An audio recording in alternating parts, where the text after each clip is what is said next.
Organizada por CEDAF y en particular por el área de Inteligencia Artificial y Tecnología Digital de CEDAF. CEDAF es el Centro de Estudios de Derecho al Futuro, como ahí dice, lanzado por Axel Kicillof en marzo de este año y coordinado por Mara Ruiz Malek.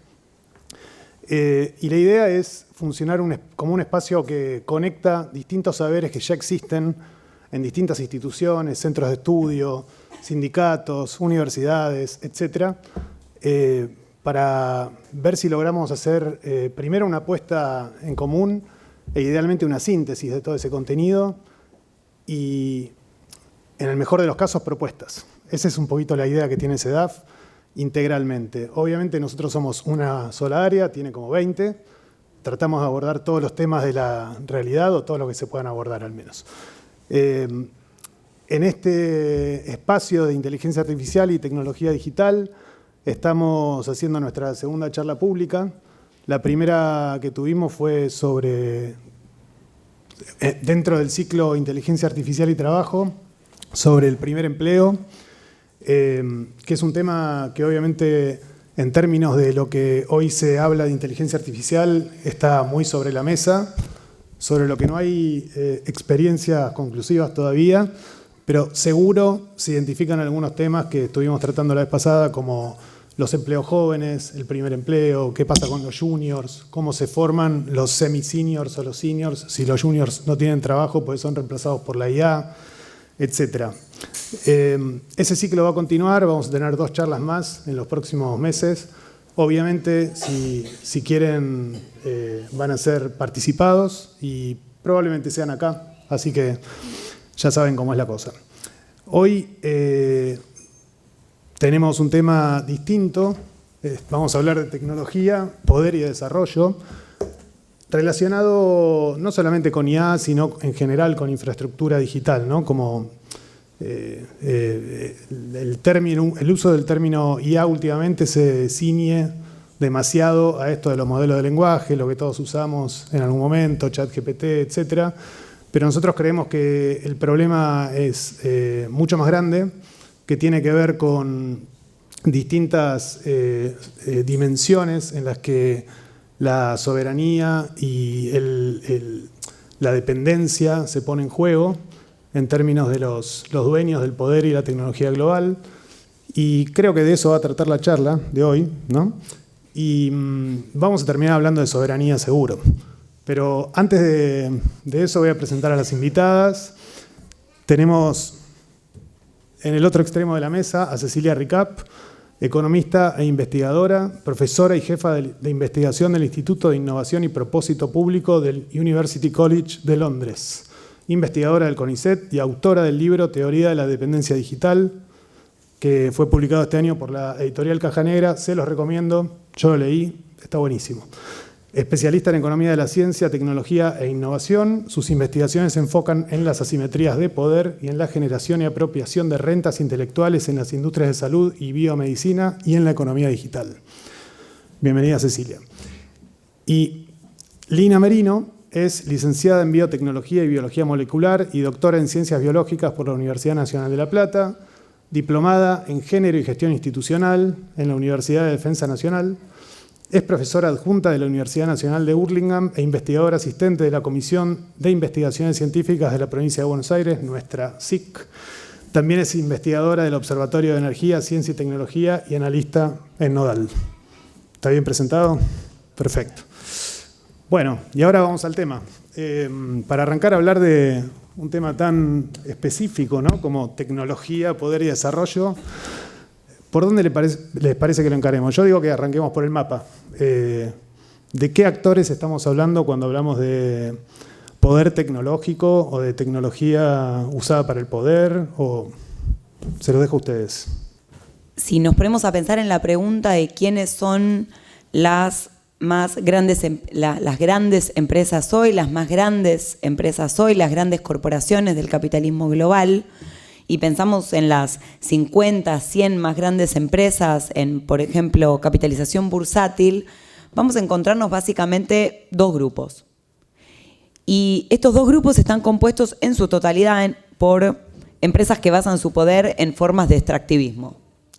Un grupo son, en particular, las grandes petroleras. No son las únicas que hacen extractivismo de los bienes comunes, de la naturaleza, pero en particular las grandes petroleras participan de este grupo selecto de grandes empresas en capitalización bursátil. Es un grupo pequeño porque la gran parte de este grupo, de las más grandes empresas, las más poderosas, concentradas fundamentalmente en Estados Unidos, pero también con representación de grandes empresas de China y de Europa, el resto de esas empresas yo las denomino monopolios intelectuales y basan su ventaja, su poderío en una capacidad sistemática, constante, de apropiación de distintos tipos de saberes, de distintas formas de conocimiento, incluidos datos, conocimiento científico, conocimiento de la experiencia, pero también son las que controlan narrativas. Entonces ahí tenemos, algunos casos de los más obvios, como una empresa del estilo Coca-Cola. Coca-Cola es una marca, en última instancia, un cúmulo de marcas, y sus activos intangibles, los que constantemente recrea y le dan su ventaja, están asociados a esa construcción de marca, construcción de narrativas. Pero después tenemos otras empresas, por ejemplo, Lina, que viene de la biotecnología, las conocerá bastante de cerca, como las grandes farmacéuticas. Las grandes farmacéuticas siguen siendo las que capturan la mayor parte de los beneficios asociados a la producción en salud y biomedicina a nivel mundial, son las que imponen los precios de los medicamentos, que en realidad los sectores públicos de todo el mundo son los que financian, y esos mismos medicamentos son los medicamentos que en realidad se desarrollan cada vez más en las universidades, en los organismos públicos de investigación y en las startups de biotecnología. Pero después, como estas empresas controlan en este proceso de producción de conocimiento entre muchos, pero apropiación entre pocos, momentos claves de esa cadena o red de coproducción de conocimiento, en particular en el caso de las farmacéuticas, el proceso que va en lo que en inglés se llama from bench to bed, es decir, desde que terminamos el proceso de ensayo clínico, ya está ahí el potencial tratamiento, la molécula probada, etcétera, todo el proceso que va desde ese momento hasta que el medicamento esté aprobado. Entonces controlan las redes, no solo de del personal de la salud, sino también redes incluso regulatorias, y tienen un conocimiento de cómo generar la aprobación de medicamentos. Y basta que recordemos el caso de las vacunas de COVID, que parece que pasó hace mucho, pero no fue hace tanto, en el cual estas empresas, en cada uno de los ejemplos de las vacunas que vienen de las gigantes farmacéuticas occidentales, se replica el mismo sistema. La vacuna de AstraZeneca es en realidad una vacuna que desarrolló la Universidad de Oxford. Por presión, entre otros, de la Fundación Bill y Melinda Gates, que es una de las que financia la Universidad de Oxford, deciden darle la posibilidad exclusiva de producción de la vacuna a AstraZeneca. Y hacen un acuerdo con AstraZeneca de que va a ser más barata en Europa, pero el resto del mundo la tuvimos que pagar muchísimo más cara. La vacuna de Pfizer en realidad es de BioNTech, no de Pfizer. Y así podríamos seguir nombrando un montón de ejemplos. Bueno, estas dinámicas, que y por eso quería empezar con otros ejemplos de empresas, podríamos hablar de las automotrices, podríamos hablar de otras grandes empresas de marcas que van desde Nestlé a PepsiCo, parecidas a Coca-Cola, a otras del estilo de las marcas de lujo. Todas estas empresas que ocupan este grupo de gigantes, hoy parece que fueran chiquitas casi, a la luz de otras todavía más gigantes, que son las gigantes tecnológicas. ¿Y por qué? Porque estas empresas, por un lado, las gigantes tecnológicas son parte de ese mismo clan, operan de la misma manera, controlan la producción de conocimiento entre muchos, dirigen la producción de ese conocimiento entre muchos y después lo apropian y lo monetizan para su propio beneficio. Y entre muchos incluye también producción en países periféricos, no solo es un proceso que se da en Silicon Valley o Estados Unidos ampliado más Europa, asumemos China, sino que es un proceso donde el conocimiento lo producimos globalmente en redes globales, cuyas agendas de investigación están dictadas y se ciñen a lo que les interesa a estas empresas, y al mismo tiempo son ellas las que capturan la mayor parte de los beneficios. Entonces, si hacemos un zoom todavía mayor y pensamos específicamente en la inteligencia artificial, por ejemplo, la inteligencia artificial que hoy tenemos, que se masifique el uso de un tipo de inteligencia artificial como es la inteligencia artificial generativa,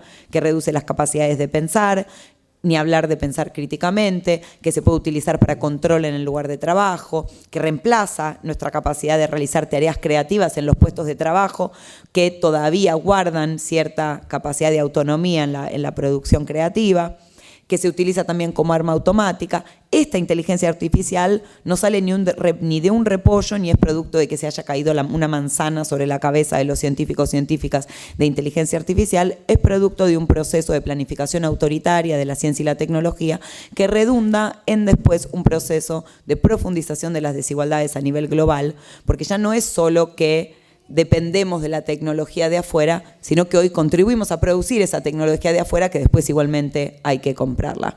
Y voy dejando por acá mi primera respuesta.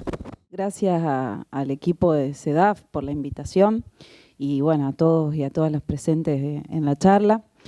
Venimos a aportar también algún debate, alguna discusión en torno a estos temas que en buena hora son parte de la discusión pública, ¿no? Porque esto viene sucediendo ya hace un tiempo, ya hace varios años, y sin embargo no ocupaba la importancia que debería tener en la agenda pública y política, no solo de aquellos que discuten estos temas y los organizan y planifican estratégicamente, como decía recién Cecilia, sino del conjunto de la ciudadanía que, como también decías vos, es en definitiva la que produce, genera el conocimiento que después que genera socialmente y que después es privatizado, ¿no? Y monetizado. Con lo cual celebro la iniciativa. Un poco para pensar en el primer disparador, que era el mapa quizás de actores principales que hoy, bueno, dominan, si se quiere, el sector más estratégico y más de avanzada. Yo pensaba en algunos datos, ¿no? Pero para explicarlo me gusta dar un primer número, que es cuánto tiempo, porque la charla para mí y el poder van a girar en torno a una palabra clave que es el tiempo. ¿Cuánto tiempo creen que pasamos los argentinos y las argentinas en los dispositivos? ¿Cuánto creen en promedio que pasamos? ¿Cuánto? 9 horas, bastante cerca. En promedio pasamos 8 horas 40 minutos los argentinos y argentinas en los dispositivos y somos terceros a nivel mundial. O sea, estamos terceros ubicados a nivel mundial en el uso. Y esto es un promedio. Por supuesto que los aquí presentes probablemente estén 12 o 14, mientras que otros sectores usen bastante menos los dispositivos. Y eso habla de que la vida se digitalizó.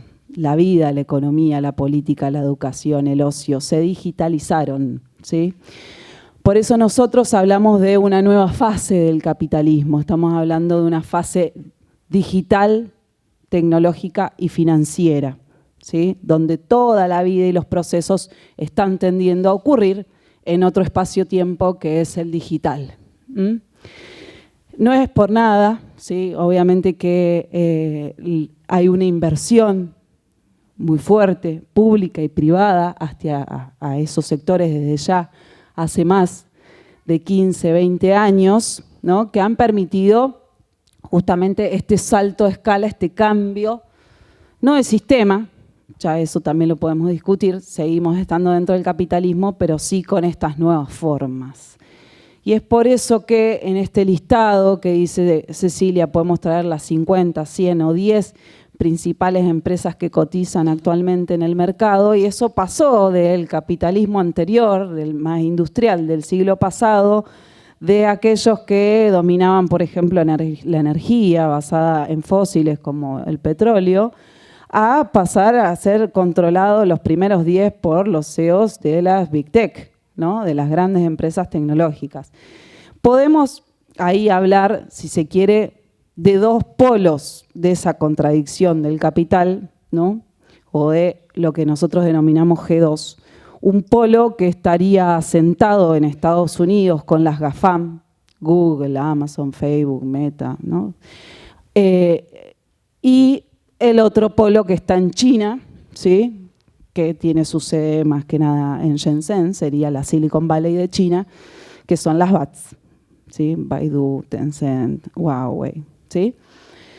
¿Por qué decimos que son estas? Porque estas empresas han rebasado completamente y han subsumido las capacidades de los Estados-nación. Y por eso, cuando hablamos de mapa y hablamos de actores, no podemos no mencionar que ellos son los que controlan absolutamente, ¿no? En este momento, los tiempos sociales de producción, porque son los que son capaces de apropiarse del conocimiento socialmente producido, privatizarlo, monetizarlo, valorizarlo, y por eso también son los que mayor capital tienen. Nvidia, ¿no? La principal compañía de diseño de chips más avanzados, los de frontera, los que se utilizan justamente para los dispositivos más avanzados y para poder integrar la inteligencia artificial a dispositivos, por ejemplo.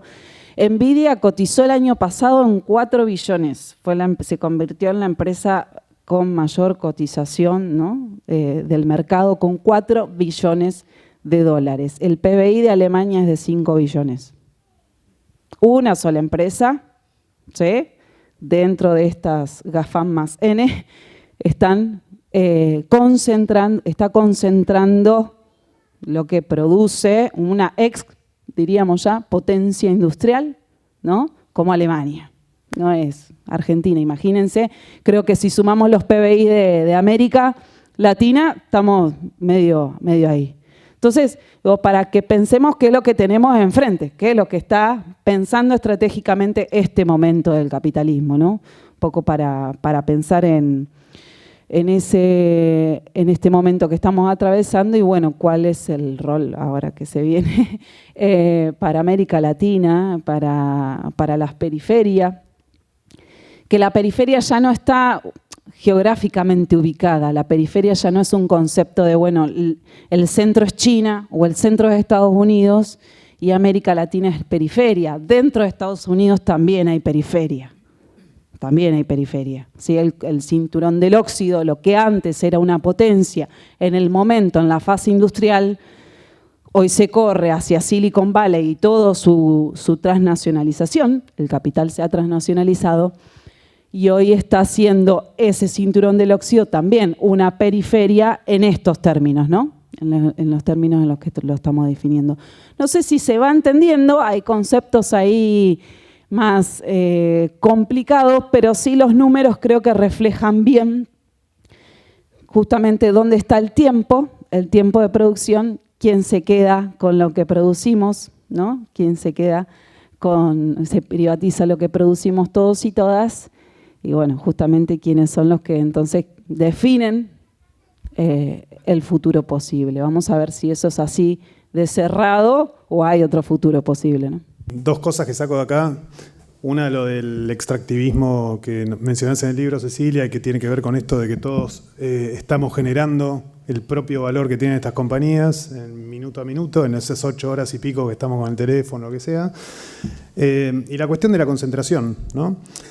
Me está faltando ahí una opinión respecto del rol del Estado, pero como no del rol del Estado, del cual debería ser el rol del Estado, sino cuál fue el rol del Estado para que esto pasara. Estamos hablando de las economías centrales, sobre todo, ¿no? Lo que hicimos fue empezar a trazar parte de ese mapa enfocadas en el centro. Cómo se reconfigura el centro del capitalismo global. No solo a nivel geopolítico, geoeconómico, Europa pasando a ser parte de la periferia, China pasando a ser un centro del capitalismo global, pero en realidad hay otra cosa más que es parte de lo que explora el libro y que se trasluce, dentro, se puede leer dentro de lo que venimos diciendo las dos, que es que las grandes empresas son ellas mismas actrices que integran el centro del capitalismo mundial. Y que cuando hablamos de Estados Unidos o de China, estamos hablando del gobierno de Estados Unidos y China. no de todo Estados Unidos, de toda China. Y en esa reconfiguración de centros nos falta también hablar de las periferias. ¿Quiénes son las periferias? ¿Quiénes son las periferias de las gigantes digitales? ¿Quiénes son las periferias de las farmacéuticas o quiénes son las periferias de las automotrices? Y ahí lo primero, de nuevo, es volver sobre cómo se reconfigura la organización de la producción con algo que yo llamo control más allá de la propiedad. Ya sea en una cadena global de valor de la automotriz, como en un modelo de franquicias, como en una plataforma, lo que nos encontramos en todos estos casos son procesos de control donde la empresa que está en el centro, el monopolio intelectual, tiene la capacidad de controlar a otras empresas, controlar a otras organizaciones. Y ese control se manifiesta en la capacidad de organizar el proceso de trabajo de esas otras organizaciones, al punto que también a través del uso de las tecnologías digitales y la inteligencia artificial se facilita incluso el control customizado, pormenorizado de los y las trabajadores, ya no solo de aquellos que contrata directamente la multinacional, sino también de los trabajadores de las empresas que están subcontratadas o que son o que proveen servicios o que desarrollan las aplicaciones dentro de la plataforma. Y en particular en este proceso, donde se orquesta una periferia dependiente, esa dependencia no es solo una dependencia económica, es también una dependencia epistémica, es una dependencia de cómo esos centros dictan, como decía en la primera intervención, qué se investiga, qué no se investiga, cómo incluso pensamos, llevémoslo al caso de la inteligencia artificial, qué creemos que es o que no es la inteligencia artificial, cómo pensamos que debería o no debería ser regulada. Todo esto responde a discursos ideológicos de quienes están en el centro, pero también hay una tercera dimensión de la dependencia, por supuesto las tres entreveradas, que es la dependencia política. Entonces, ¿cómo llegamos a un proceso en el cual el gobierno de Estados Unidos se ve obligado a hacer una alianza de gobierno, de cogobierno con las gigantes tecnológicas estadounidenses? No son simplemente una correa de transmisión de los designios o lo que quisiera hacer Trump o quien sea que esté en la Casa Blanca, son ellas mismas actrices centrales. Entonces, ¿cómo se llega y qué rol ocuparon gobiernos como el de Estados Unidos, pero también como el de China y otros, en favorecer la emergencia y la perpetuación de este tipo de corporaciones que de nuevo tienen esta capacidad de control más allá de la propiedad? Porque empresas grandes, esto no es una novedad, empresas que tienen una capacidad de apropiación de valor de sus consumidores, y eso tampoco es una novedad, pero lo que se vuelve cada vez más una novedad histórica y que ya trasciende el espacio de producción e incluye también el espacio de producción de conocimiento, es que sean estas empresas las que pueden controlar más allá de la propiedad la producción de nuevos saberes. Entonces, ahí hay toda una serie de cambios que no van solo a, por ejemplo, el debilitamiento de las agencias de defensa de la competencia, algo que en el neoliberalismo se ha propiciado y desde entonces profundizado, de modo que se vuelve casi imposible identificar cómo se ejerce poder corporativo. Aun si hubiera un ejercicio más activo, como lo ha empezado ya a haber en un montón de oficinas de defensa de la competencia, el problema es incluso más profundo, porque el diagnóstico de cómo se ejerce poder corporativo es el que es anacrónico y que ya no nos sirve. Entonces, no es solo que la agencia esté más o menos activa, sino que cuando se pone a mirar y trata de controlar y de identificar abusos de poder, sigue pensando, por ejemplo, en un solo mercado a la vez. Sigue mirando solamente si hay fusiones o adquisiciones y no mira, por ejemplo, cómo las gigantes tecnológicas invierten capital de riesgo, ponen plata en cientos y hasta miles de empresas startups como un mecanismo de control más allá de la propiedad. No las fusionan, no las adquieren, invierten un poquito de plata y acceden al conocimiento y direccionan el conocimiento. Y que existan las empresas startup también es producto, en parte, de procesos que hablan directamente del gobierno de Estados Unidos. El propio gobierno de Estados Unidos, cuando se descubre el ADN recombinante, decide que no se va a regular esa tecnología y al mismo tiempo autoriza a los fondos de pensión a invertir en capital de riesgo en las nuevas spin-off, las empresas que van surgiendo de las universidades que pasan a ser las luego startups de biotecnología. las más exitosas terminaron adquiridas por grandes farmacéuticas y otras perecieron en el intento, pero además en ese mismo proceso lo que se orquesta no es solo un proceso de concentración, sino es un proceso donde la concentración se sucede a la par que se crea una periferia muy turbulenta en la cual nacen todo el tiempo empresas startup, no solo en el área de la salud, la biomedicina, sino también en el otro sector que ya por entonces venía siendo un sector puntero en desarrollo, en Estados Unidos en particular, el de tecnologías de información y comunicaciones, es decir, hoy tecnologías digitales. Entonces, la posibilidad de que se orqueste esa periferia de empresas startup, de que existan porque tienen financiamiento, porque también es producto de regulaciones del gobierno de Estados Unidos. Y a su vez, como si todos estos ya no fueran, digamos, suficientes motivos, agrego dos más bastante rápidos. Uno, el régimen de propiedad intelectual. Hay un proceso que no empieza en 1980, digo que ya viene desde mucho antes, de permitir que los trabajadores ya no seamos dueños del conocimiento que producimos en el propio ámbito de trabajo, que sea la empresa la que tiene el derecho a quedárselo, pero después se siguen sucediendo transformaciones en materia legal que habilitan a patentar prácticamente todo, incluso organismos vivos, líneas de código, algoritmos, que permiten extender el tiempo de vida de la propiedad intelectual y que al mismo tiempo que refuerzan un sistema de propiedad intelectual que luego se impone en el mundo, en parte por las propias presiones y el diseño de la normativa escrito por las propias gigantes de ese momento, algunas de las cuales siguen siendo tan gigantes hoy como Pfizer en el área de la salud y Microsoft en el área tecnológica.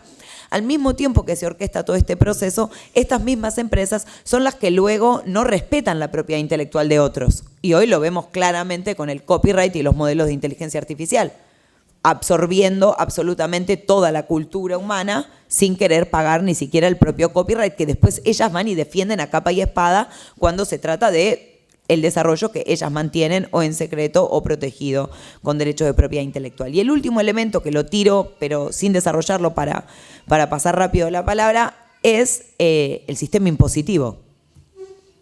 Estas empresas son multinacionales, los regímenes impositivos de cada país son nacionales, no están ajustados entre ellos y esto ha habilitado a un montón de agujeros vacíos legales que resultan en la emergencia de paraísos fiscales y que las más grandes empresas sean las que en proporción de sus ganancias menos pagan de impuestos. Pagan menos impuestos en proporción de sus ganancias que cualquier trabajadora además. Entonces digo, y los gobiernos lo saben. El gobierno, entonces ahí de nuevo conecto con la responsabilidad del gobierno de Estados Unidos, que lo sabe, lo permite y hasta lo facilita. Es amplia la definición de Estado, ¿no? Porque podemos ver como varios modelos. Podemos ver el modelo de Estados Unidos, de nuevo, para hablar de la contradicción principal, ¿no? El modelo de Estados Unidos, el Estado ha sido cooptado por las corporaciones. Nosotros tenemos en Estados Unidos los representantes técnicos, investigadores, directores, responsables de áreas de las empresas, de las corporaciones tecnológicas, formando parte del gabinete de gobierno de los Estados Unidos. Lo teníamos a Elon Musk, ¿no? Formando parte de la cabeza de un ministerio, lo que acá es un ministerio. Los tuvimos a los CEOs de las GAFAM en la asunción de Donald Trump. Y cuando Donald Trump va a la cumbre en China a juntarse con Xi Jinping, va acompañado de los CEOs de estas empresas, ¿no? Como su comitiva, ¿sí? Mostrando a las claras, digamos, que ellos son parte de las decisiones políticas de la primer potencia militar y económica del mundo, ¿no? De ese nivel de transformación estamos hablando. Esto fue obviamente desarrollado con los años, cuando antes el sector de la industria espacial estaba conducido principalmente por la NASA, ¿sí?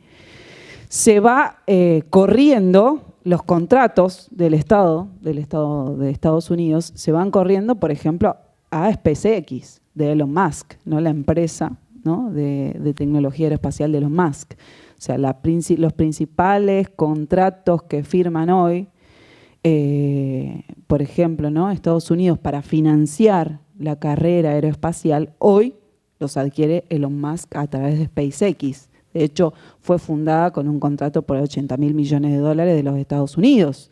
No nacen de un repollo, ni nacen en un garage de ningún genio, sino que nacen de fondos públicos, ¿no?, para financiar justamente este tipo de empresas y después quedarse con los contratos de los estados. Por eso decimos son un negocio redondo, porque ni siquiera es que invierten y asumen el riesgo de que esa inversión no salga, ¿verdad?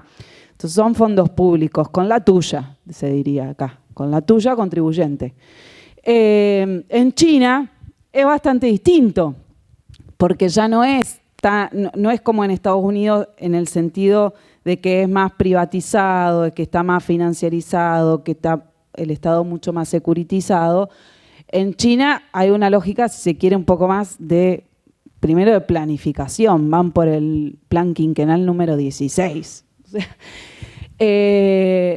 tienen una economía mucho más planificada y el Estado interviene, ¿no?, de manera más cooperativa. De hecho, Huawei es una cooperativa, ¿no? Una de las principales empresas tecnológicas de China, Huawei, es una cooperativa, es propiedad, ¿no?, del conjunto de sus trabajadores, ¿sí?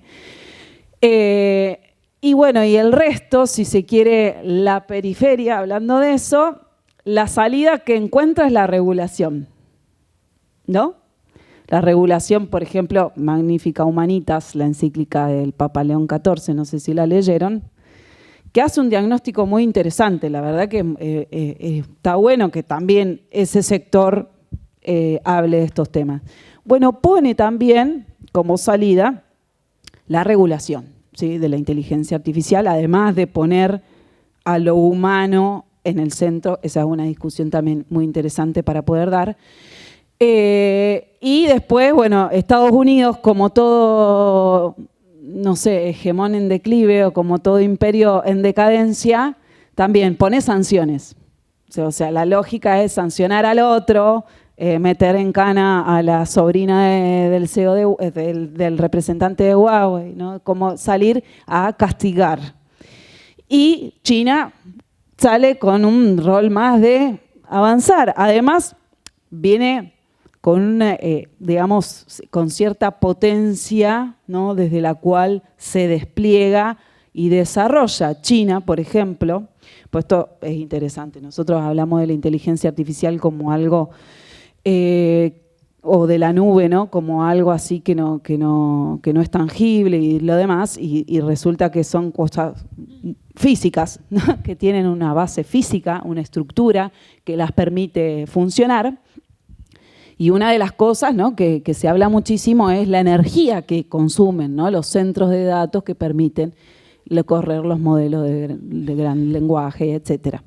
Bueno, Estados Unidos, ¿no?, la capacidad instalada de producción de energía de Estados Unidos, ¿sí?, hoy está siendo consumida en casi un 10% por estos grandes centros de datos, ¿sí? Mientras que en China los centros de datos consumen el 2% de la red eléctrica, ¿sí? Además de eso, la capacidad instalada para producir energía de China es 3 veces más que la de Estados Unidos. ¿Se entiende? O sea, China produce 3 veces más energía que Estados Unidos y además su red eléctrica todavía no está colapsada porque el 2% representa los centros de datos y en Estados Unidos casi un 10%. Está tensionando la red eléctrica. ¿Esto qué te quiere decir? Que la planificación estatal, ¿sí?, del pararte el Estado como el gran orquestador, te pone en otra ventaja hacia el futuro. Yo no estoy diciendo que ni que los Estados-nación ya no existan, ni que Estados Unidos no sea líder y potencia mundial, ni que China esté ganando hoy la carrera, pero lo que estamos diciendo está más posicionado de acá a los próximos años por un montón de indicadores, por su capacidad de cómputo, por su capacidad de planificar estratégicamente, por su capacidad de producir energía frente a Estados Unidos. Ahora, ambos proyectos también están planificando estratégicamente cómo integrar al resto del mundo. Por eso hablamos de Pax Silica versus Waco, Paxílica es la estrategia de Estados Unidos, ¿no?, para el conjunto de los 19 países que forman parte de esa alianza, ¿no?, y pone justamente, bueno, en los países como Argentina, porque hace un mes Argentina firma para ser parte de eso, como la periferia que aporta minerales, que aporta mano de obra barata, que aportará exenciones impositivas extraordinarias, ¿no?, a través del Super RIGI, si se aprueba, o del RIGI, ¿no? Ese es el lugar que nos dieron. Holanda fabricará, ¿no?, las empresas para hacer los chips, para hacer la litografía, fulano hará tal cosa, mengano hará tal otra, con esa visión extractivista del mundo, ¿no? Extractivista del ambiente, extractivista de la fuerza de trabajo. Mientras que China propone la alianza Huayco, ¿no?, que también es otro modelo, otra alianza abierta, cooperativa, con centro en China, o no, con si se quiere, el lugar preponderante chino, pero con un lugar justamente más de integración, de cooperación, de negociación, ¿no?, de márgenes de negociación. Por eso cuando decimos el rol del Estado, hay que ver qué Estado, desde dónde nos paramos, ¿no?, para poder, me parece, responder esa pregunta. Yo quería quizás aprovechar el momento China para hablar un poco de China, porque yo disiento en varias cosas de las que dijo Lina, entonces me parecía que podía estar bueno para abrir el debate. Lo primero es que no hay una contradicción entre China planifica, Estados Unidos no. Se planifica en los dos lados. Hay planificación autoritaria en China y en Estados Unidos. La pregunta es quién está planificando. ¿Quién lleva la rienda eventualmente del proceso de planificación? Y uno podría decir que en China el Estado es quien planifica un poco más que las empresas, pero las empresas tienen su propio proceso de planificación. Huawei es formalmente una cooperativa, pero opera como una empresa extorsiva, capitalista máxima. Digo, esto pasa muchas veces. Mondragón en España también opera en algunos casos de la misma manera. Lo que no significa que yo diga que no hay que apuntar a las cooperativas. Sí, claro, pero no alcanza con que digamos que funciona como una cooperativa. Pero más importante es cómo planifica Estados Unidos. Que no solo planifican las gigantes tecnológicas, sino que hoy el gobierno de Trump es consciente de que el Estado, que históricamente planificó el cambio tecnológico desde el Pentágono, hoy ya no tiene esa facilidad para dictar el cambio tecnológico y que depende de la tecnología de empresas como Microsoft, Amazon, Google. También depende de tecnología de Palantir, pero Palantir, el vínculo de Palantir con el gobierno de Estados Unidos le representa el 50% del ingreso a Palantir. Entonces, si el día de mañana el gobierno de Estados Unidos le baja la persiana, chau Palantir. Porque además parte del resto del 50% es de los vínculos que tiene con gobiernos amigos del Estados Unidos. De nuevo, Trump no quiere más a Palantir, chau Palantir. Con montos similares en materia de licitaciones para defensa, a Microsoft ese nivel de acuerdos le representa un vuelto. Entonces, lo que sí le representa a Microsoft, hay un motivo por el cual las gigantes tecnológicas igualmente están interesadas en ese vínculo con el Pentágono, aunque ellas son ahora las que planifican el cambio tecnológico y el Pentágono se adapta. Les interesa porque el Pentágono es parte de un aliado interno, de modo que incluso en el gobierno de Biden era un aliado estratégico para limitar a la Oficina de Defensa de la Competencia de Estados Unidos. Pero vuelvo sobre el gobierno de Estados Unidos hoy porque mi lectura de lo que está haciendo hoy Donald Trump es intentar retomar parte de esas riendas de la mano de elegir estratégicamente lo que él entiende y lo que su gobierno entiende que habría que planificar. Estados Unidos quiere planificar y dominar a la inteligencia artificial y desde la inteligencia artificial y la nube dominar a todo el resto de la economía global.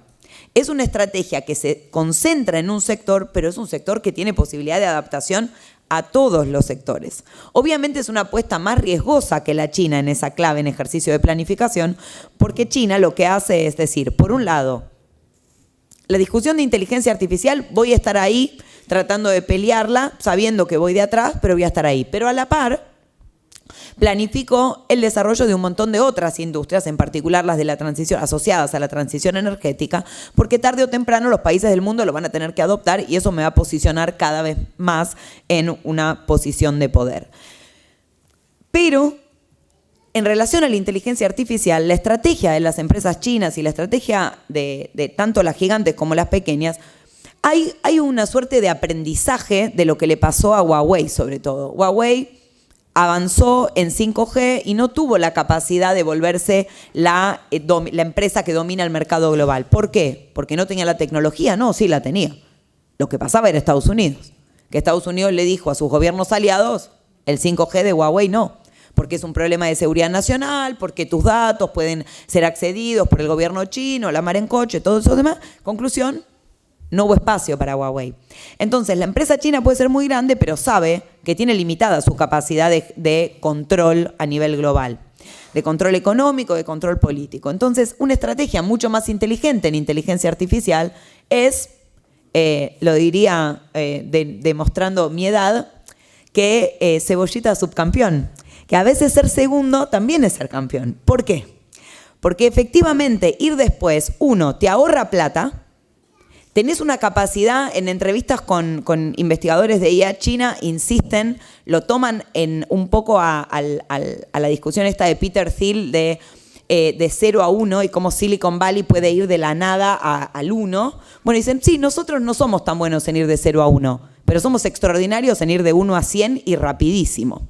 Y eso es lo que hacen. Y lo están haciendo en relación a la inteligencia artificial en una estrategia que no solo le pone el dedo en la llaga a Estados Unidos, porque es la prioridad de Estados Unidos, sino que además es muy efectiva para construir poder geopolítico, porque le hace creer a los gobiernos del mundo que es una estrategia de cooperación y de amigos, cuando en realidad es una estrategia de soft power, de decirle a todo el mundo: adoptá la IA generativa, no te preocupes por todos los malos usos, todo lo demás, adoptá la mía, que es pesos abiertos, no es acceso abierto, no comparte todo el proceso de desarrollo, no comparte con qué datos le entrena, es adoptá la mía, te digo que es de pesos abiertos, entonces crees que es gratis, pero en realidad no es gratis tampoco, porque lo que están desarrollando es un modelo de negocio en el cual, a partir de que las empresas que lo utilizan alcanzan un cierto nivel de ingresos, tienen que empezar a compartir sus ingresos con la empresa china que le da el modelo.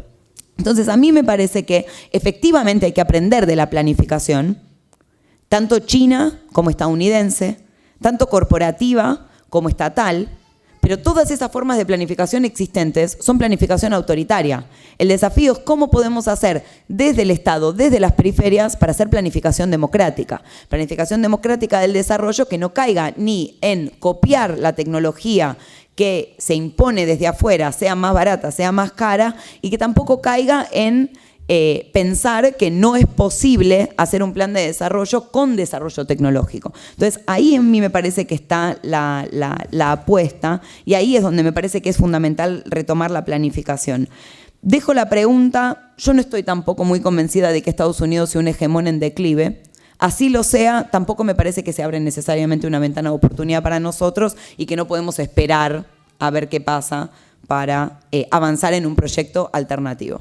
No sé si quedó claro, yo no tengo postura, digamos, ni de la estrategia china ni de la estrategia de Estados Unidos. Para mí hay que construir una estrategia propia. Tenemos la necesidad de hacerlo. Me parece que no es una pregunta si hay que hacerlo o no, sino que hay que hacerlo. O sea, hay que empezar a pensar con cabezas propias.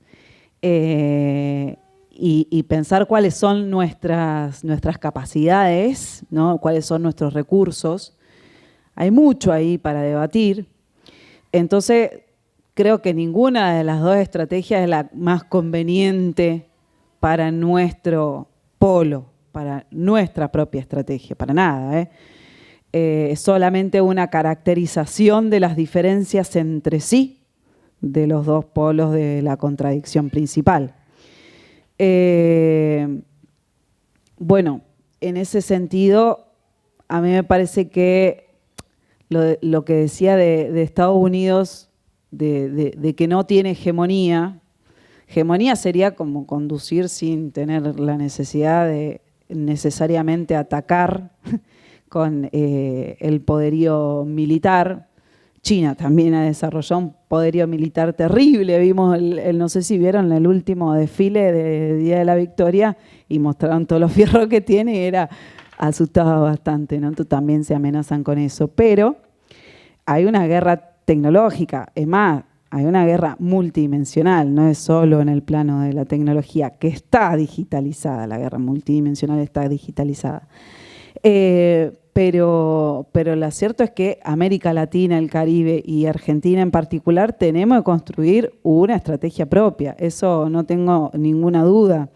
Ahora, lo que yo creo es que sí hay una subsunción de los estados-nación con respecto a estas tecnológicas. Entre Microsoft Azure, Amazon Web Systems y Google Cloud, entre 3 de los servicios de la nube, concentran el 78% de las capacidades de la nube que requiere la inteligencia artificial. Entonces, sí, es cierto, por ahí algún presidente puede decir, bueno, yo ya no tengo contratos con vos. De hecho, con Anthropic se picó, ¿no? A principios de este año, ¿no? Con la empresa que maneja Cloud, ¿sí? Porque le dijo, bueno, yo te quiero usar para un poco más de lo que vos permitís, ¿no? Avanzar mucho más allá, sobre todo en las implicancias que tiene el uso de Cloud en la guerra, de los servicios de Anthropic para la guerra, fundamentalmente o particularmente contra Irán. Bueno, eso tuvo sus implicancias, la empresa tuvo que negar ciertos servicios y hoy sí empezaron a correr, ¿no? Estamos hablando de Fableify sobre todo. A lo que voy es que en esta nueva fase capital, sobre todo digital, que 3 empresas controlen los servicios de la nube que requiere la inteligencia artificial, te está hablando, ¿no? Del nivel que tienen, ¿no? De control las empresas y donde no digo de nuevo que los estados-nación no existan, existen, estamos en ellos y no digo que sus leyes no importen, sino que hoy su poder está subsumido porque la tendencia lo muestra, su poder está subsumido a los intereses del capital, de un capital que en los últimos años se integró, se fusionó, ¿no? Los fondos financieros de inversión a las grandes tecnológicas, ¿no? Y eso es, si se quiere, la particularidad histórica de este momento. Entonces, parece que en ese escenario nosotros tenemos que pensar cuál va a ser nuestra estrategia, la nuestra, la que nos ponga en la mejor condición, en la mejor situación. No formar parte de otras alianzas puede ser como una primera medida, qué sé yo, los BRICS. Es una posibilidad de decir, bueno, me sumo a los BRICS para poder avanzar en algunas cosas. ¿Sí? En algunas cosas está muy bien, uno no puede pensarse individualmente. Hay una unidad mínima, me parece, de alianza, pero hay que pensar por nosotros mismos, ni hablar.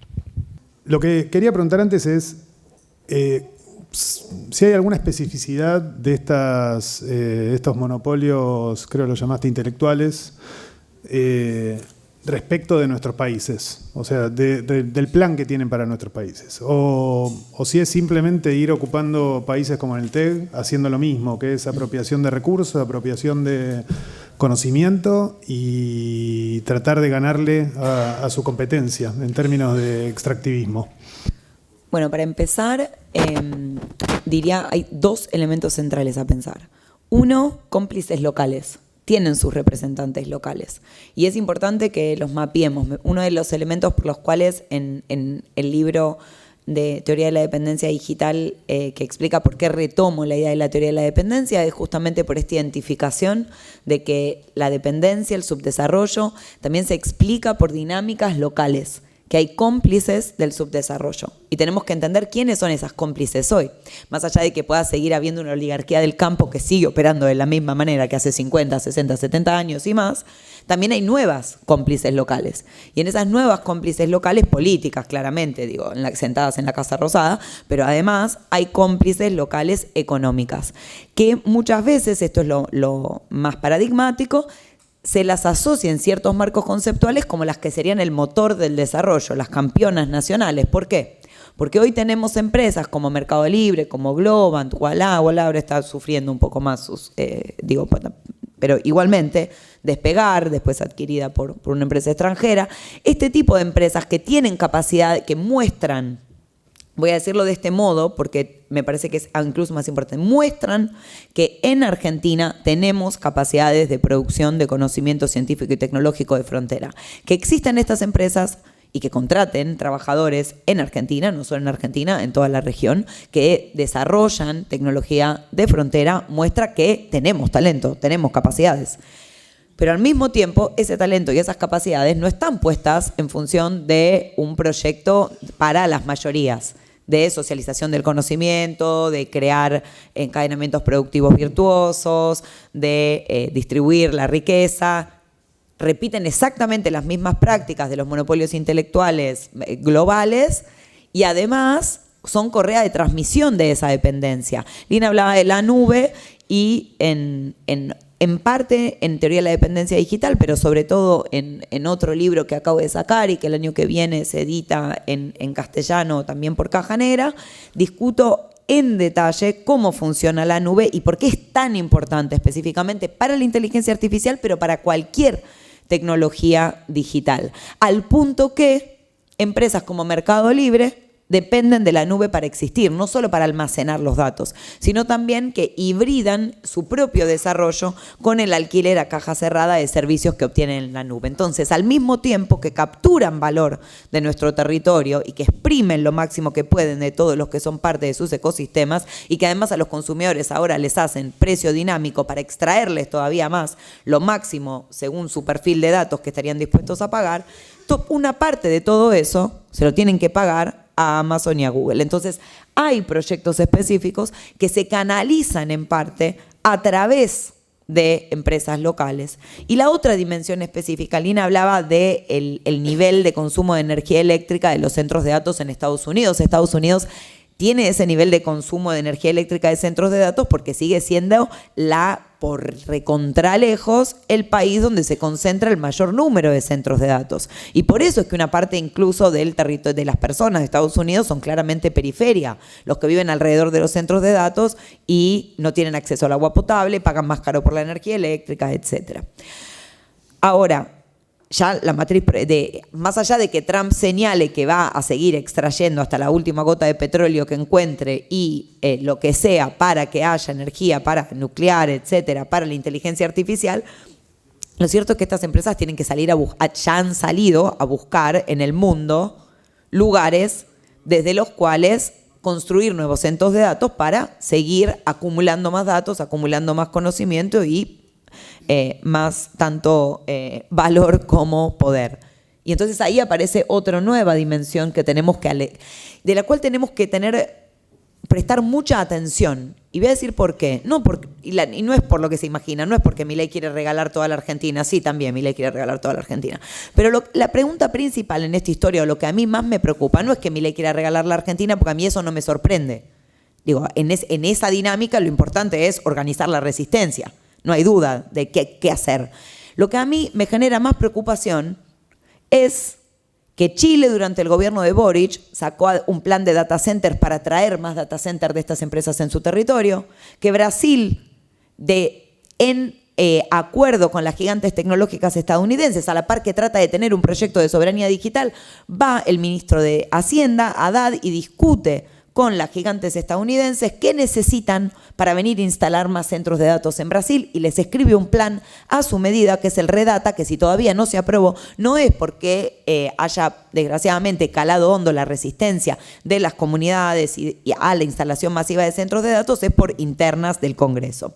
Y no son solo estos dos países, lo vemos repitiéndose en España, lo vemos repitiendo, y nombro lo vemos repitiéndose en México, y no están gobernados por la extrema derecha. Entonces, ¿qué pasa? ¿Qué pasa en el progresismo y la izquierda, no solo en América Latina, sino también en Europa, que sabiendo que estos centros de datos no generan soberanía, son bases militares extranjeras en territorio nacional, es el mismo tipo de capacidad de gobierno que si tuviéramos una base militar extranjera? No, el dato sigue estando disponible para el gobierno de Estados Unidos.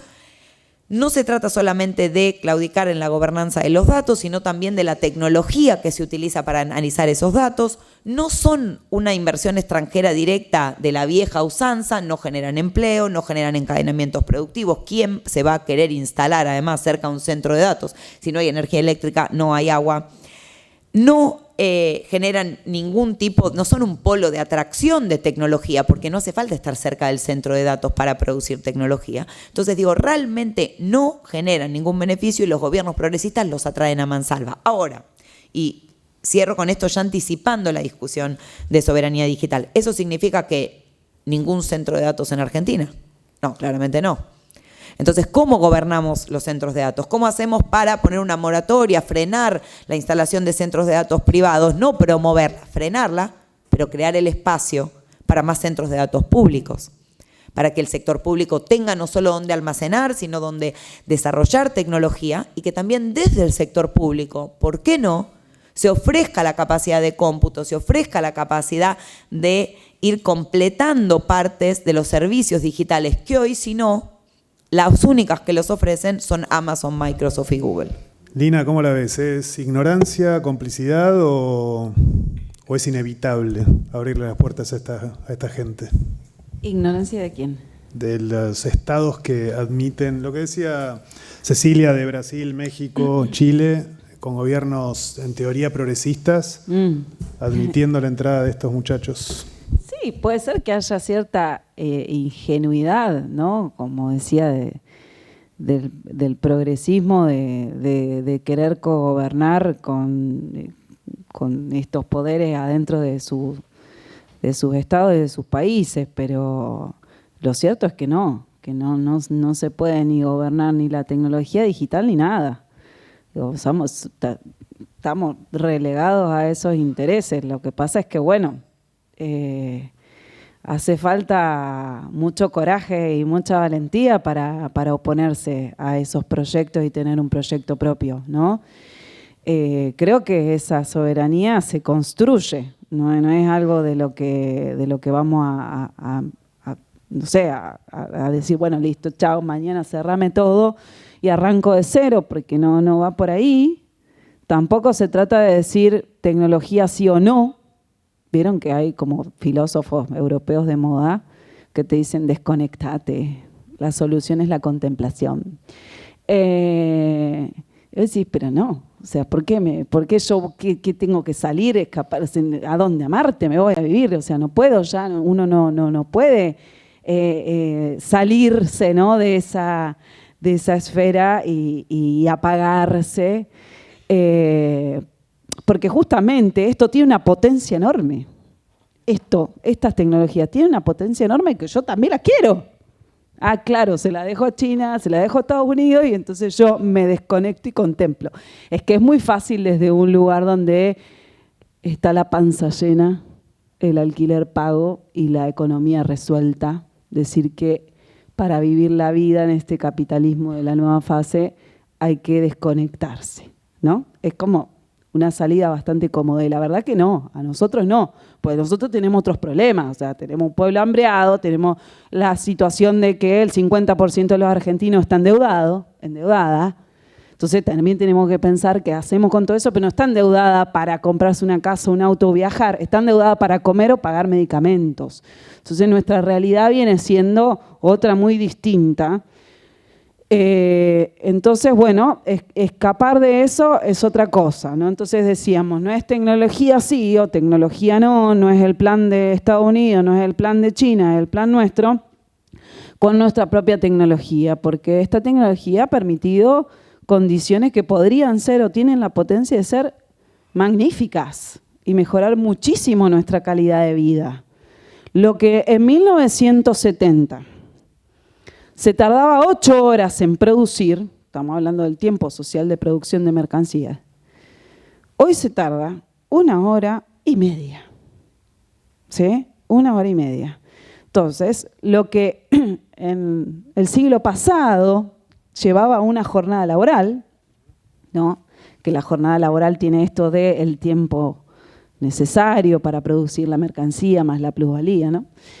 Hoy sí tarda 1 hora y media, y esto es gracias a las tecnologías, es gracias a la automatización de los procesos, gracias a la robotización, gracias a la integración de esta tecnología. Maravilloso, yo no quiero trabajar más 8 horas, quiero trabajar 1 hora y media y el resto de la vida gozar, comer, bailar, dormir, leer, discutir, reflexionar, mirar la nube, el pájaro que vuela. La ¿no? cosa es como insertarse en un consumo sano, no problemático. Claro, exacto. Que Entonces, nos dejen.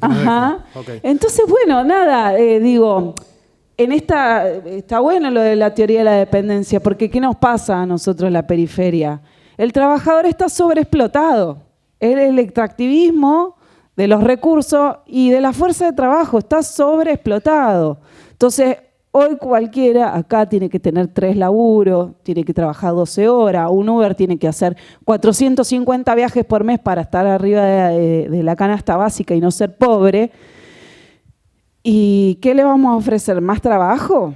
Yo creo que esa gente ya no quiere trabajar más, está sobreexplotada. Entonces, ¿cómo usamos, producimos la tecnología, la desarrollamos y la usamos para mejorar la calidad de vida? Si tiene la potencia para hacerlo. Si lo que se producía en 8 horas se produce en 1 hora y media y tiene la potencia de liberar tiempo, por eso decíamos el tiempo es central en esta discusión. Es central por esto y es central porque también esta nueva forma del capital ha sido capaz de apropiarse de otro tiempo, que es el tiempo disponible. Y el tiempo disponible, si la jornada laboral era de 8 horas, son las otras 16 horas de tu día, que es el ocio, que es dormir, que es recrearte, que era, ¿no?, en otro momento ese tiempo. Entonces, esto que decíamos al principio de la charla, sí, ahí vamos, esto que decíamos estamos 10, 12, 15 horas, que se nos metió hasta en los sueños, ¿no?, es la apropiación de nuestro tiempo disponible. Y el capital ha sabido capitalizar, privatizar el intelecto general, los conocimientos que producimos todos y todas históricamente, ¿sí?, y valorizarlo y monetizarlo y privatizarlo, y ha sido capaz de apropiarse y valorizar cada vez más el tiempo disponible. Por eso la discusión está en el tiempo y por eso no es tecnología sí, tecnología no, si es de China y si es de Estados Unidos, tiene que ser nuestra y tiene que ser para mejorar la vida. Mi nombre es Facundo, creo que soy el más joven acá, tengo 18 años y bueno, estoy en el CBC de Ciencia Política en la UBA. Hay una palabra que me viene resonando mucho en la cabeza, que es el tema de la planificación, que China lo viene haciendo muy bien ya desde el 78, que viene con una planificación prácticamente que perfecta. Y yo digo, Argentina tiene todo para ser una potencia en muchos ámbitos, energético, tecnológicamente ya es, se podría decir, una potencia con lo que es INVAP, con la tecnología en satélites. Y yo pienso, ¿qué rol tiene que ocupar la política desde el 2026 hasta el 50, se podría decir, un plazo de planificación para agarrar, digamos, ese tren que es INVAP, cómo potenciarlo para que tenga una escala mucho más superior de lo que tiene ahora? Y lo mismo con los recursos hídricos, o sea, para todo lo que es data center, todo eso. Argentina tiene los recursos hídricos, Argentina tiene los recursos de minerales críticos. Entonces, ¿cómo aprovechar todo eso que ya tiene la Argentina? ¿Cuál es el plus que le hace falta para desarrollarlo con esplendor? Esa es mi pregunta. No podemos pensar en un plan de desarrollo que sea un plan solamente productivista y de extracción de los recursos. No podemos pensar en cómo Argentina se vuelve, entre comillas, potencia, saqueando toda nuestra agua y todos nuestros minerales raros. Entonces, hay una restricción en ese ejercicio de planificación que va a ser las capacidades planetarias y cómo se expresan en Argentina. Que en Argentina haya petróleo, haya, litio, haya agua. Por supuesto que hay que considerarla en ese plan de desarrollo, pero para mí el ejercicio no es pensar cómo extraer todo lo más posible y liderar. No solo por la crisis ecológica, sino también porque las ideas de liderar, potencia, me parece que también es algo que tenemos que trabajar en desterrar. Yo no quiero que Argentina sea potencia, porque eso habla de competencia con el resto de la región, porque eso deja de lado la solidaridad y la colaboración. Yo lo que quiero es que todos les argentines vivan bien, dignamente, que tengan una buena vida, que si quieren trabajar 10 horas, porque lo hagan porque quieren, no porque tienen que hacerlo. Que lo hagan porque aman su laburo, porque son médicos y tienen ganas de salvar más vidas, no porque su salario no les alcanza y entonces tienen que tomar guardias y guardias y guardias y después terminan atendiendo con lo que pueden, con lo que les queda. Entonces, me parece que el ejercicio es cómo planificar, pero planificar distinto, porque China planifica con una búsqueda capitalista y productivista. Y es muy parecida que la que hace Estados Unidos. Y no solo eso no es compatible con los límites planetarios, sino que tampoco es compatible con una vida digna para todos. Porque justamente si lo que queremos es crecer lo más rápido posible, la manera más efectiva de hacerlo es dejando atrás a los que no logran avanzar a ese ritmo. Entonces, ¿cómo hacer para planificar? Yo, mira, justo porque pensaba en realidad que Andrés nos iba a hacer esa pregunta de en concreto qué hacer, yo me había empezado a listar unas cositas de cómo lo haría yo. Es una síntesis de un montón de cosas más que vengo pensando. Uno, está vinculado con lo que veníamos charlando antes de que empezara la charla. Si vamos a planificar, necesitamos un inventario de dónde partimos, qué tenemos. Para eso, las tecnologías digitales son fundamentales, pero son distintas. Yo no quiero la inteligencia artificial generativa que existe hoy en el mundo, no la quiero. Porque esa inteligencia artificial generativa destruye capacidades de pensar. Porque esa inteligencia artificial generativa se usa como arma de guerra. Porque esa inteligencia artificial generativa se utiliza para generar problemas de salud mental en las redes sociales. Y no solo la generativa, otros modelos de inteligencia artificial, de hecho, que tampoco los quiero. Entonces, me parece que sin tirar al bebé con el agua sucia de la bañadera, tenemos que identificar no solo tener nuestra tecnología, sino también pensar qué tecnología queremos. Y nuestra no es porque nos la vamos a apropiar, es qué tecnología podemos desarrollar con aquellos que vean como nosotros que es necesario producir conocimiento distinto. Y el conocimiento cuando se comparte se potencia, entonces lo podemos compartir con todos e igual vamos a poder seguir aprovechándolo. En la medida en que diseñemos colectivamente a partir de ese inventario, a partir de ese análisis, prioridades y una estrategia. Entonces, lo que le sigue al inventario es identificar desde el sector público cuáles son los sectores estratégicos que no podemos dejar librados a un mercado que además ni siquiera funciona como mercado, funciona planificado autoritariamente, pero digo que no podemos dejar librado al mercado y que entonces el sector público tiene que ser quien garantice su funcionamiento. Garantizar su funcionamiento cuando hay cadenas de valor no significa que el Estado hace todo, significa que el Estado se ubica en los nodos fundamentales de la cadena y así quiebra los cuellos de botella que de otra forma utilizan para capturar más valor los monopolios intelectuales. En el caso de tecnologías digitales, esto es claramente la nube entendida como infraestructura, pero también entendida como esa infraestructura que se va volviendo software que todos utilizan para desarrollar su tecnología. Pero no es solo una pregunta sobre cómo planificar la tecnología y mucho menos específicamente la tecnología digital. De hecho, la pregunta sobre cómo planificar la tecnología digital solo se puede responder en el marco de respondernos antes cómo planificar esos otros sectores estratégicos. Por ejemplo, el de la transición energética, por ejemplo, el de la alimentación soberana, agroecológica para todos. El problema en Argentina y en el mundo es cada vez menos de que hace falta producir más. Hace falta producir distinto. No solo redistribuir, sino también producir distinto. Y para eso creo que lo que hacen falta además son dos cosas que son hasta más difíciles de las que dije hasta ahora.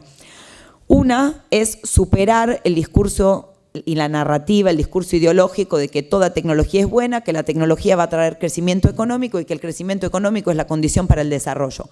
Porque el resultado es que nunca tenemos crecimiento económico y entonces nunca discutimos qué es desarrollo. Nunca empezamos a hacer política para el desarrollo. Entonces hace falta política para el desarrollo. Y para esto, y para superar esa visión, necesitamos una visión alternativa. Entonces el último punto para mí es necesitamos una visión de futuro mucho más concreta que decir buen vivir para todos dentro de límites planetarios.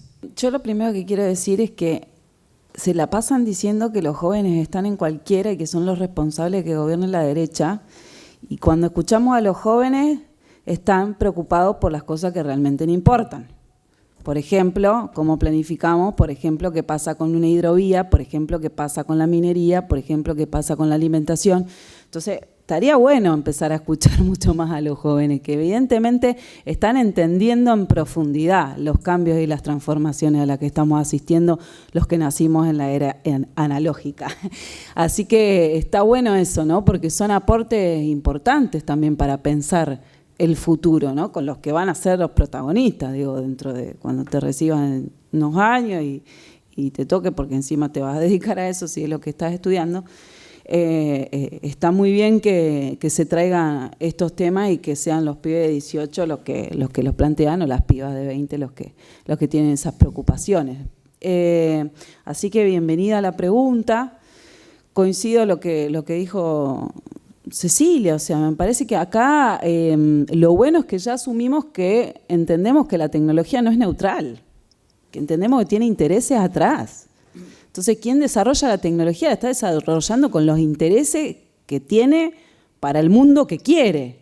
O sea, si nosotros estamos hablando de los Peter Thiel de la vida, de los Curtis Jarvin, de la derecha neorreaccionaria que hoy gobierna en muchos países del mundo, pero sobre todo encarnada en Donald Trump, ellos plantean una visión de futuro y el ser humano ahí está absolutamente desplazado, si se quiere muerto también, ¿no? Porque digo, no proponen la poshumanidad, ¿no? Proponen otra cosa. Entonces son ellos, ¿no?, los que están liderando la tecnología que nosotros pasivamente estamos consumiendo y utilizando y entrenando, ¿no? Y tienen una visión de futuro, y tienen una filosofía y una visión, ¿no? Y entonces estamos asumiendo eso. La tecnología no es neutra, tiene un interés de fondo, y entonces lo que hay que empezar a hacer es desarrollar tecnología con nuestros intereses. Por ejemplo, el que no sea tierra arrasada, que eso no deje contaminación, que no deje un lugar imposible de vivir, que a las personas las deje afuera, porque centralmente a las personas las deja afuera, sino, bueno, realmente, concretamente, cómo se puede mejorar la calidad de vida de las personas. Argentina particularmente tiene la vaca muerta, la vaca viva, la vaca blanca, ¿no? Pues tiene el litio, pues tiene el agro, la producción de alimentos, y tiene la energía. Entonces tiene la posibilidad de plantarse a negociar porque tiene recursos, y pues tiene recursos humanos también, tiene personas muy formadas, tiene un sistema científico potente, hoy vapuleado, pero digamos, tiene con qué arrancar, ¿no?, a pensar un futuro posible, un Estado integrado.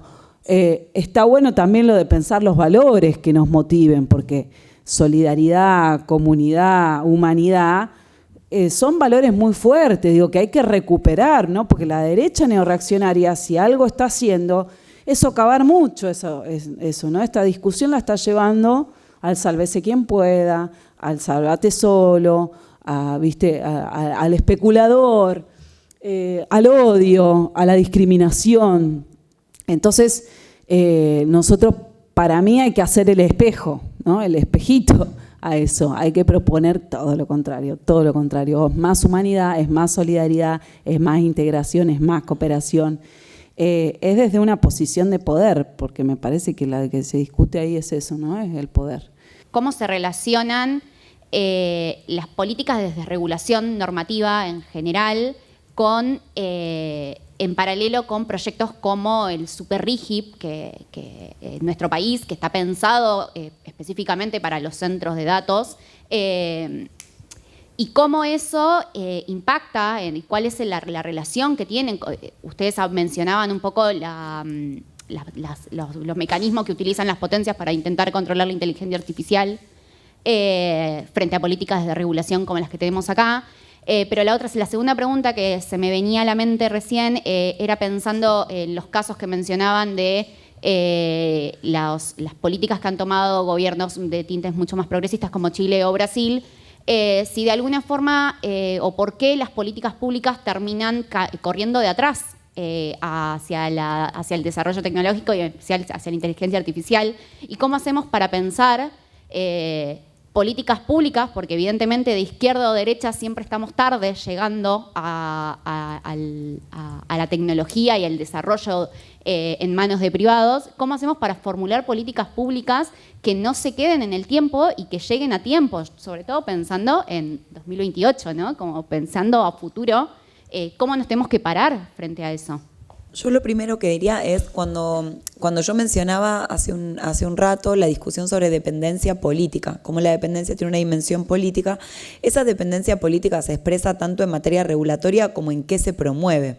Entonces, por un lado, cómo se regula y qué se regula, por ejemplo, de la inteligencia artificial, está dictado directamente por estas empresas, directa o indirectamente por sus cómplices locales y además abiertamente por Donald Trump empujando a la mayor desregulación posible. Al mismo tiempo que se controla qué se regula y cómo se regula, también estas mismas empresas controlan y empujan a los gobiernos a hacer la promoción de ciertos tipos de política. Una es regímenes que favorezcan a los centros de datos. Se llamarán SuperRigi, Redata, Plan Nacional de Data Centers.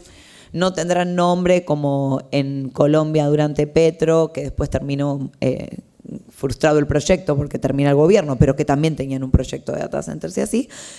Los data centers es un ejemplo, porque lo que aparece es frente a el reconocimiento de que la materialidad de las tecnologías digitales importa.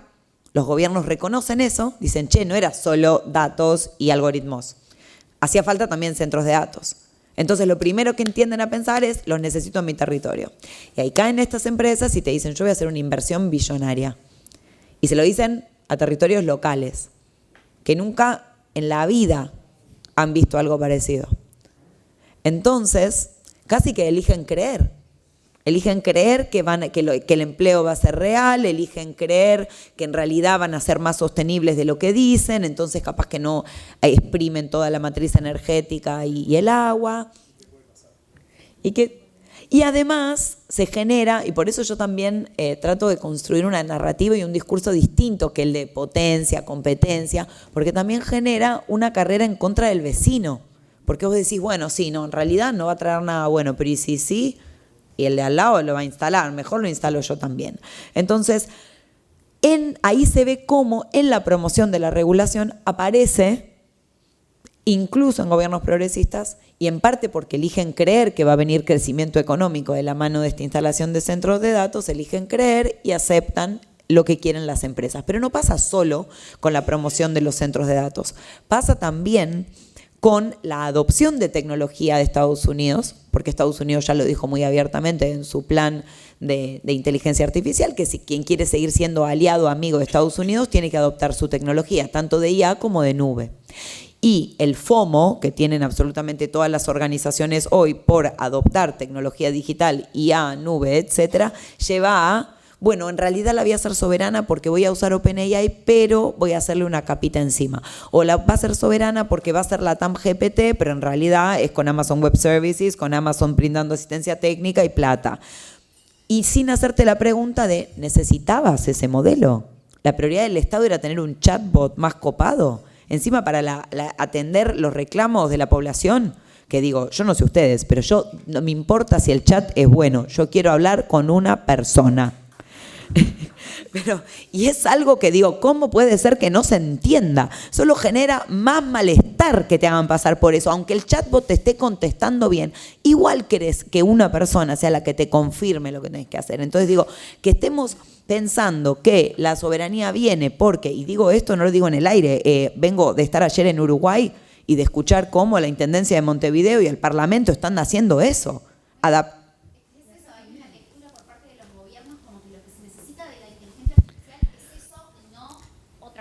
Y ahí voy a la segunda parte de tu pregunta y dejo de lado una tercera forma de promoción de políticas que les vienen bien a estas empresas, que es lo que se llama equivocadamente infraestructura pública digital, y que son servicios digitales y terminan convirtiendo al Estado en un proveedor de servicios y no en quien gobierne. Pero bueno, dejo eso para después y voy a la segunda parte de tu pregunta.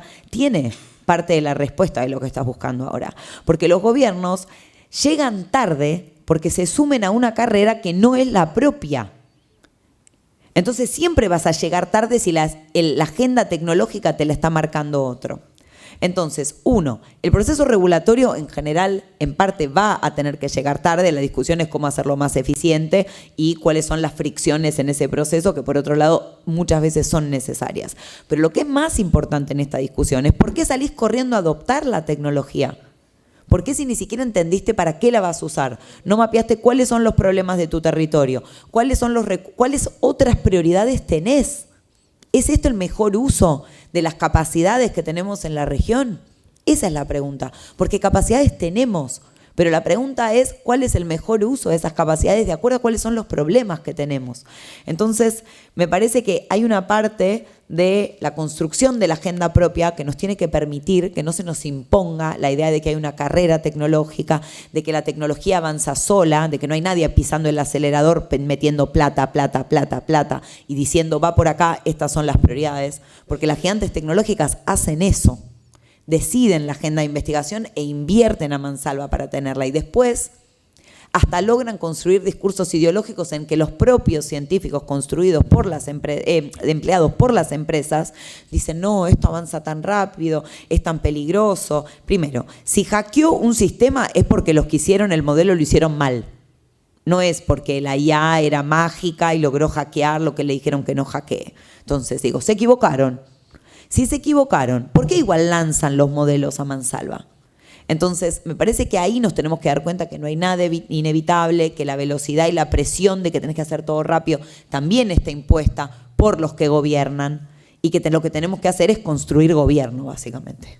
Como que parece que la única manera que tenemos de pensar las cosas es la dependencia negociada, ¿viste? Como que, bueno, nosotros tenemos esto. Y es como dice Cecilia, ¿no? En la realidad es una guerra entre otros, una carrera entre otros. Nosotros miramos con la ñata frente al vidrio y decimos, a ver qué le podemos vender a aquel que necesita. Y es como que, es claro que quedamos, como decís vos, desfasados de eso, porque la verdad es que realmente no se condice con las necesidades ni las quizás preguntas que nos hacemos nosotros, ni las condiciones en las que nosotros queremos vivir, ¿no? Es algo que se siente impuesto y se siente que está desfasado porque es impuesto, porque no viene desde realmente una planificación, un proyecto propio. Entonces está bueno porque, claro, es lo que es el síntoma, la frustración de que estamos atrás del conejo es el síntoma, ¿no? Entonces me parece que va por ahí, pero bueno, creo que está contestada, ¿o no? Bastante. Tenemos tiempo para una más y dale, una preguntita más y después nos van a resolver el problema de cómo salir de esto. Así. Hola, gracias. Mi nombre es Gastón. Muy interesante. Una pregunta a las dos, pero en particular a Cecilia. No leí Teoría de la Dependencia Digital, lo voy a hacer, pero todo lo que plantean en relación a nuestro rol periférico no parecería, por lo menos desde lo que yo entiendo, ser muy diferente al rol de Argentina en el modelo agroexportador de hace más de 100 años, digamos, ¿no? O sea, aportando insumos, digo, no lo sé.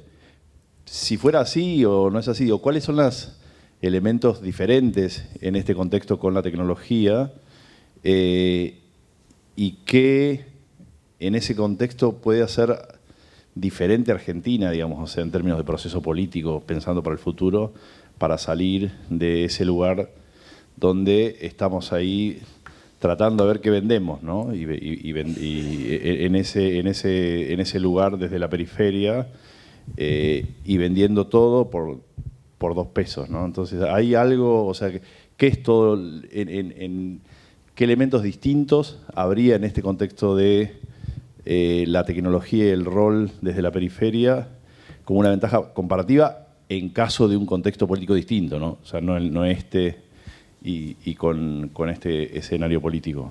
Para nada, la verdad no, para nada es un modelo de ubicar a Argentina en un rol de producción agropecuaria. Hablar de transición energética o hablar de que todos comamos bien y mejor requiere un montón de tecnología, por ejemplo. Y lo mismo, ni hablar de tener una empresa pública de nube.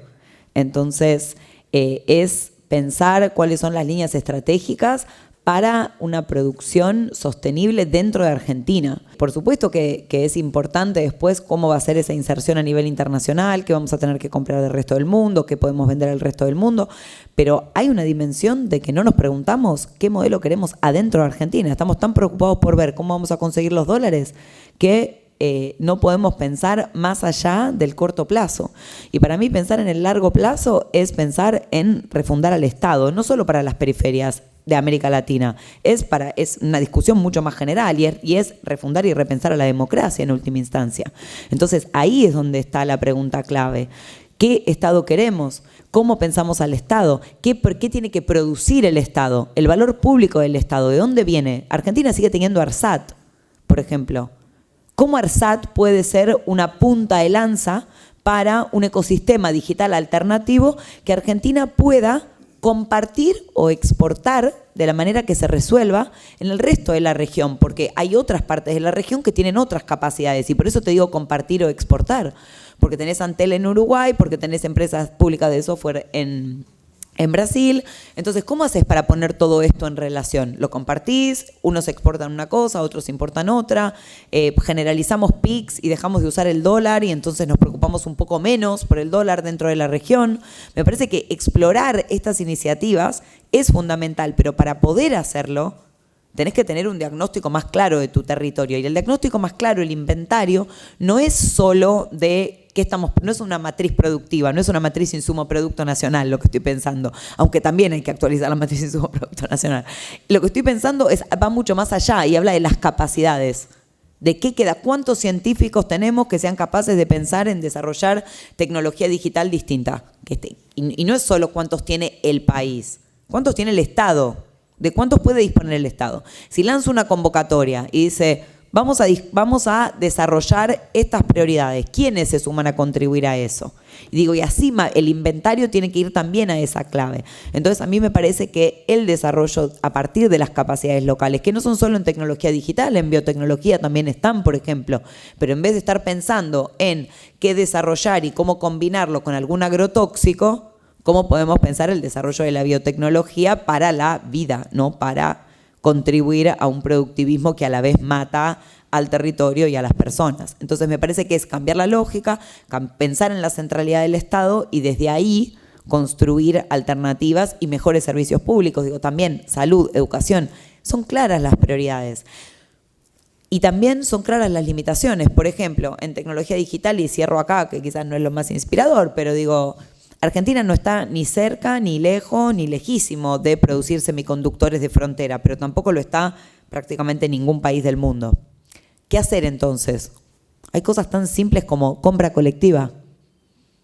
El acuerdo regional tiene que ser compra colectiva para pagar todo más barato. Entonces, en algunas cosas hay que entender que estamos muy lejos y podemos tener un plan de desarrollo de ciertas industrias a largo plazo. Yo creo que Argentina lo tiene que tener en semiconductores, no pensando en la GPU último modelo, sino que hay semiconductores detrás de un montón de sectores e industrias y que pienso que tener una política para semiconductores a muy largo plazo puede convertirse en un ejemplo de planificación a largo plazo estratégica. Pero de nuevo, me parece que los pasos son mapear, revalorizar lo público, empezar por las prioridades y avanzar desde ahí, y que va a haber que dejar de lado un montón de cosas, lamentablemente. Si tengo que resumir lo que estuvimos charlando, creo que diría que la cuestión regional es absolutamente fundamental, desde el uso optimizado de recursos y de una política regional que con más fuerza se pare frente a estas bestias que de repente este año invierten 800.000 millones de dólares, que es el PBI de Argentina son 600.000, para que se den una idea, en infraestructura. Y de la mano de, bueno, a lo mejor Brasil y algunos países como México, ¿no? En este momento parece un sueño medio loco, sobre todo desde que contabas que están haciendo lo contrario a lo que estamos pensando que habría que hacer. Pero igual quieren hacer, o sea, digo, esas son las contradicciones a veces del progresismo. A la par que hacen Redata, también están pensando en soberanía digital y pensando en qué se puede construir. Entonces me parece que, digo, de nuevo, tenemos que entender por qué muchas veces queriendo avanzar en un proyecto más soberano de desarrollo se fracasa, pero al mismo tiempo profundizar las líneas y las oportunidades desde donde sí se quiere avanzar. Y ahí lo regional definitivamente es central.